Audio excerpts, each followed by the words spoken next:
that? Yes, when he stopped, he he took his Herman and started hitting the window of the passenger car. Also, there was another guy hitting the other window, and there was another one hitting the back of the USC. I didn't know what was going on, and when I started seeing this, then I saw another one approaching the other door. He opened the door. I mean, he started breaking the glass.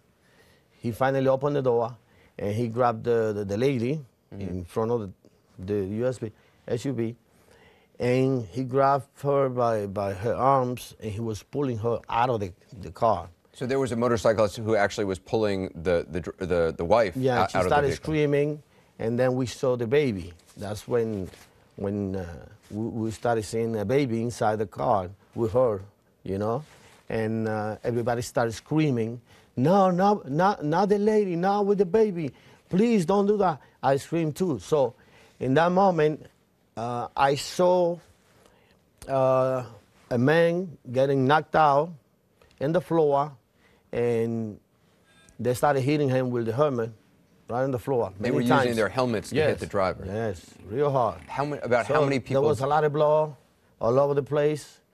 Was it one person using a helmet, or was it more than No, one? a couple of them. Couple of them, yes. So they were big too. Yeah, real big guys. And that's when like I started thinking, I got to do something because nobody's doing nothing, and they ought to kill this family. And basically, this doesn't sound good to me. I mean, like, I got to do something. So I didn't think about it. I just went inside there. I screamed, not the lady, and he somehow heard us saying those things. He stopped. So when he stopped, I approached the man because I saw him almost dead on the floor.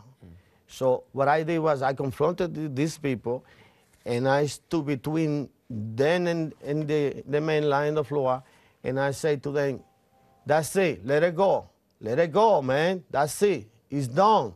You know, don't continue doing it. You're going to kill the man. So you were actually standing between one of the people who was hitting the guy with his helmet and the man on the floor, the driver. Yeah.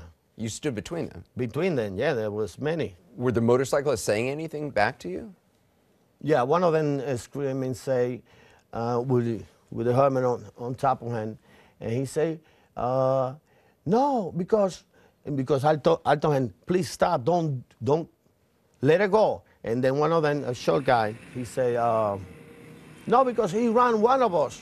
So I understood what he was saying, because I didn't know what happened before, you know, before anything else. He was saying that the driver ran over one of the motorcycles. Yeah, that's what he said. That's what I heard him saying. But when I kept, you know, I didn't want to talk to them, engage in any whatever situation that happened before. So I kept saying the same thing. You know, I stood my ground. And I look at them in their eyes, and they look at me. So basically, there was a little tense moment of maybe a couple of seconds looking at each other, and they somehow got confused. I don't know how they stopped, but somehow they stopped.